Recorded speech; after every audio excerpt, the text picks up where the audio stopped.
कहानी के शुरू में हम एक गाड़ी को देखते हैं जिसमें रेडियो पर बताया जा रहा था कि गवर्नमेंट के पास रिसोर्सेज जराए बहुत कम हैं, यानी कि शहर में खाने पीने की किल्लत बढ़ गई थी। तो इसीलिए उन्हें बच्चों और उन औरतों को जो माँ बनने वाली है उन्हें मारने का कदम उठाना पड़ा ताकि और पॉपुलेशन आबादी ना बढ़ सके। फिर हमें उसे गाड़ी से आदमी निकलता हुआ दिखाया जाता है जो बहुत से लोगों को इस जगह पर लेकर आया था। उन्हीं लोगों में एक कपल था, मिया नाम की लड़की अपने हस्बैंड के साथ थी। ये सब लोग अभी कंटेनर में बैठ जाते हैं। कंटेनर में एक औरत अपने टैब पर खबर देखती है कि गवर्नमेंट यहाँ पर खाने की कमी की वजह से बच्चों और माँ बनने वाली औरतें मार रही है। ये सब देखने के बाद मिया बहुत उदास हो जाती है क्योंकि वो भी माँ बनने वाली थी। इसलिए मिया और उसका हस्बैंड जिसका नाम नीकू होता है वो दोनों कंटेनर में बैठकर इस शहर को छोड़कर जा रहे थे। नीकू बैठकर मिया से बातें करता है और साथ ही वो उसे एक चॉकलेट भी देता है। कहता है कि इसे तुम तब खाना जब हम अपना सफर खत्म करेंगे और दूसरे मुल्क पहुँच जाएंगे जहाँ पर हम अपने बच्चे के साथ बहुत खुश रहने वाले हैं। मिया दरअसल इस बच्चे से पहले मिया की एक और बेटी भी थी जिसको यहाँ की पुलिस ने मार दिया था। अब इनकी बातों के बीच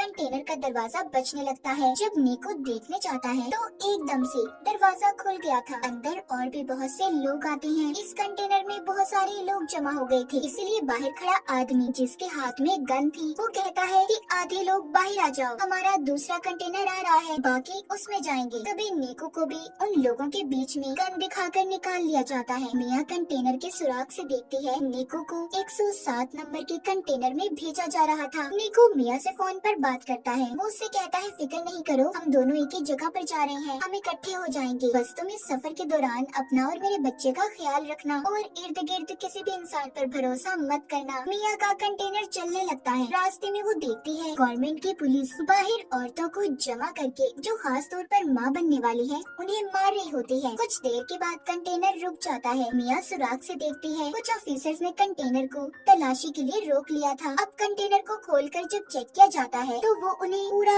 खाली मिलता है। दरअसल इस कंटेनर के अंदर छुपने की खुफिया जगह थी, सभी लोग उधर छुप गए थे। ऑफिसर जब गोली चलाता है तो उसे भी पता चल गया था कि अंदर खाली बहुत सी जगह है। अब पुलिस ऑफिसर सबसे कहता है देखो खुद ही सब लोग बाहर आ जाओ वरना तुम्हें ऐसे ही मार दिया जाएगा। ये सुनकर मिया उस कंटेनर के अंदर रखे डब्बों के ऊपर चढ़ गई थी। तभी वहाँ पर एक लड़की भी जान बचाने की खातिर दरवाजा खोल देती है। जैसे ही वो बाहर आती है ऑफिसर ने उसके सर पर गोली चला दी थी और फिर एक एक करके सबको मार दिया जाता है। सबको खत्म करने के बाद ऑफिसर ये हुक्म देता है कि यहाँ से लाशों को ठिकाने पर लगाकर कंटेनर को साफ करके शिप में भेज दिया जाए। ऑफिसर के आदमी ऐसा ही करते हैं। मिया जो कि ऊपर की तरफ जाकर छुप गई थी अब वो नीचे आती है और नीकू को फोन लगाकर बात करने की कोशिश करती है मगर नीकू का फोन बंद आ रहा था। इससे मिया बहुत ज्यादा परेशान हो गई थी। फिर वो वहाँ पर उन्हीं मरे हुए लोगों के सामान को देखने लगती है जो कंटेनर में थे। उसे एक बैग से ड्रिल मशीन, चाकू, लाइट मिलती है और भी बहुत सी चीजें थी। मिया का कंटेनर शिप में रखवा दिया जाता है। रात भी हो गई थी। तभी समंदर में तूफान आ गया था। उस तूफान की वजह से मिया का कंटेनर जोर जोर से हिलने लगता है। वो मदद के लिए बहुत चिल्लाती है मगर यहाँ पर कोई भी उसकी आवाज सुनने वाला नहीं था। कंटेनर अब और भी ज्यादा जोर जोर से हिलने लगा था जिस वजह से मिया का सर एक बॉक्स पर लगता है। वो बेहोश हो गई थी। अब जब सुबह होती है और मिया को होश आता है तो देखती है कि उसका कंटेनर बाकी कंटेनर्स की तरह समंदर में डूब रहा है। वो निको को कॉल करने की भी कोशिश करती है मगर उसका फोन भी टूट चुका था। पास ही से उसे बहुत सी आवाजें आ रही थी जो कंटेनर में बंद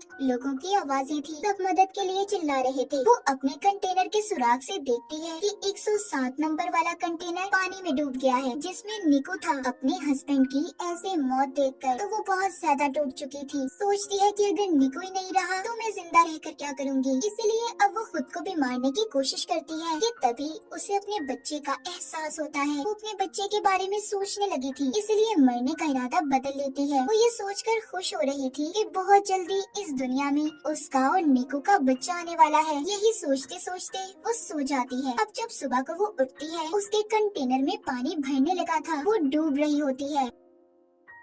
पानी से निकलने की कोशिश करती है मगर नहीं निकल पाती। तभी उसकी आँख खुल गई थी। इसका मतलब ये सिर्फ उसका एक सपना था। अब वो कंटेनर में रखी बॉक्सेस को देखती है जिसमें से उसे बहुत सारे प्लास्टिक के डब्बे मिले थे। वो उन प्लास्टिक का इस्तेमाल करके सबसे पहले कंटेनर के सुराखों को बंद करती है जिसमें से पानी आ रहा था। साथ ही वहाँ से मिले और भी सामान को इस्तेमाल करती है। उसने कंटेनर को अपने रहने के लायक बना लिया था। अगले दिन मिया का फोन बजता है जो कि निको का था। वो उसे बताता है कि मुझे 107 नंबर वाले डब्बे से निकाल लिया गया था। तुम फिक्र नहीं करो मिया, मैं जिंदा हूँ। मिया उसे अपने बारे में बताती है। कहती है निको, मैं कंटेनर में फंसी हुई हूँ जो समंदर के बीचों बीच है। वो फोन पर कहता है फिक्र नहीं करो, मैं तुम्हें ढूंढ लूंगा, बस तुम अपना और बच्चे का ख्याल रखना। हम क्योंकि पहले ही गवर्नमेंट की वजह से अपनी बेटी को खो चुके हैं। मिया निको से बात कर कर थोड़ा सुकून में आ गई थी कि वो जिंदा है। अब वो कंटेनर में लोगों का बचा हुआ खाना तलाश करती है और उसे बहुत ही संभाल कर इस्तेमाल कर रही थी। एक रात फिर से समंदर में तूफान आ जाता है। मिया बहुत ज्यादा घबरा गई थी। तभी उसे दर्द महसूस होता है और उसका बच्चा कंटेनर में ही पानी के अंदर पैदा हो गया था। उसने इस तकलीफ को बिल्कुल अकेले बर्दाश्त किया। मिया की हाँ बेटी हुई थी जिसे देखकर वो बहुत खुश होती है। उसने उसे अपने गले लगा लिया था। वो अपने बेटे का बहुत ख्याल रखती है। आहिस्ता आहिस्ता मिया भी ठीक हो गई थी मगर अब उसके पास पड़ा खाना भी खत्म होने लगा था। वो सोचती है कि आखिर कब तक वो ऐसे ही इस कंटेनर में बंद रहेगी। तभी उसे अपने सामने पड़ी ड्रिल मशीन नजर आती है। ये उस मशीन को लेकर कंटेनर के ऊपर रास्ता बनाने की कोशिश करती है। तभी इसकी बेटी भी रोने लगी थी। ये नीचे आती है और अपनी बेटी को संभालती है। अगले दिन फिर से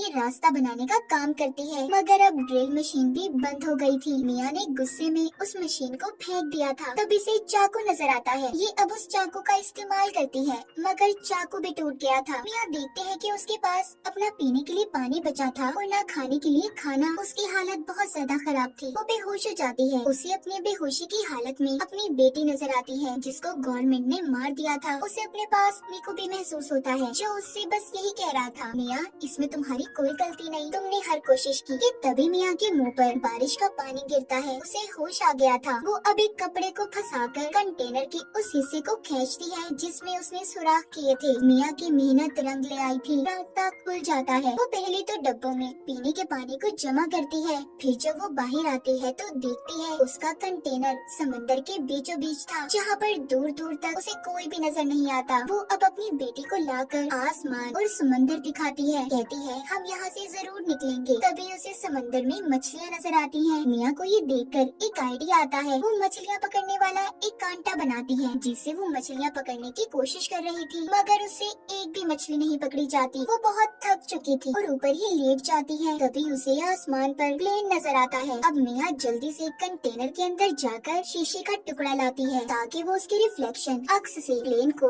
अपनी तरफ बुला सके मगर जल्दी जल्दी में उसकी टांग पर चोट लग गई थी। लेकिन फिर भी वो हिम्मत नहीं हारती और शीशे के टुकड़े को लाकर प्लेन पर उसका अक्स करती है मगर वो प्लेन जा चुका था। वो मायूस होकर नीचे आ जाती है और अपने जख्म को सीकर उस पर पट्टी बांध लेती है। साथ ही उसे अपने पास बहुत सारे ईयरफोन्स पड़े हुए मिलते हैं। अब वो सारी रात जागकर ईयरफोन के तारों का इस्तेमाल करके जाली बनाती है। अगली सुबह वो उस जाली से मछलियाँ पकड़कर अपना पेट भरती है। वो कई दिन तक ऐसे ही मछलियाँ पकड़ती और अपना पेट भरती। उसने अपने पास पड़े डब्बों में भी मछलियाँ पकड़कर रख ली थी। वो रोजाना अपना नंबर लिखकर प्लास्टिक के डब्बों में बंद करके बहा दिया करती थी ताकि कोई तो उसकी मदद के लिए आए।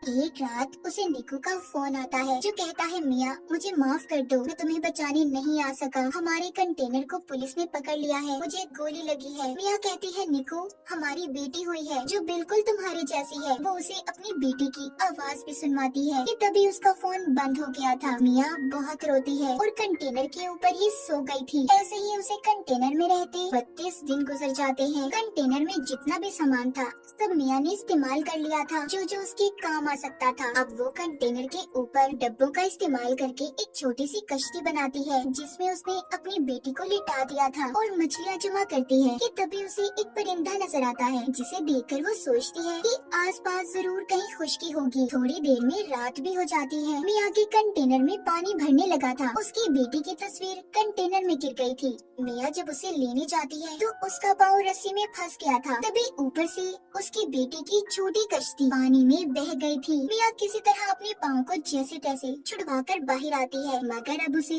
अपनी बेटी कहीं पर नजर नहीं आती। वो पागलों की तरह उसे यहाँ वहाँ ढूंढ रही थी, मगर वो उसे कहीं पर भी नहीं मिलती। दूसरी तरफ मिया की बेटी के पास एक बहुत बड़ी व्हेल मछली आती है जो उस पर पानी गिराती है, तो मिया की बेटी रोने लगी थी। मिया अब उसकी आवाज सुनकर तैरकर उसके पास पहुँचती है और अपनी बेटी से कहती है, मैं सिर्फ तुम्हारी वजह से जिंदा हूँ, असल में तो तुमने मुझे बचाया है। इतना कहकर मिया उसी कश्ती का सहारा लेकर सो जाती है। जब सुबह होती है और मिया की आँख खुलती है तो वो डब्बा खोलकर एक मछली खाती है जो उसने कश्ती के साथ डब्बे बांधे हुए थे। मिया अपनी बेटी को देखकर कहती है, हमने वो सब किया जो हम कर सकते थे, असल में तुमने मेरी जान बचाई है। तभी मिया आसमान पर कुछ परिंदे देखती है, वो उनके लिए मछलियाँ फेंकती है। उसके इर्द गिर्द बहुत सारे परिंदे जमा हो गए थे। तभी दूर से बोट कश्ती में एक लड़की की नजर उन परिंदों पर पड़ी थी। वो अपने डैड को अपनी बोट वहाँ पर ले जाने का कहती है। जब ये उधर आते हैं तो इन्हें मिया की बेटी मिलती है। वो लड़की उस कश्ती को देखकर सोचती है कि आखिर इतना प्यारा बच्चा वो भी पानी में किसी ने कैसे छोड़ दिया। तभी उन्हें मिया की बेटी की कश्ती के साथ एक रस्सी बंधी हुई नजर आती है। जब वो उस रस्सी को खींचते हैं जिसमें से मिया बाहर आती है, उसने दरअसल उस रस्सी को अपने बाजू से बांध लिया था। वो मिया को ऊपर खींचते हैं। लड़की उसे बचाने की कोशिश करती है क्योंकि मिया बेहोश हो चुकी थी। वो लड़की मिया को किसी तरह होश में लाने की कोशिश करती है, मगर मिया का सांस पानी में रहने की वजह से बंद हो गया था। जब मिया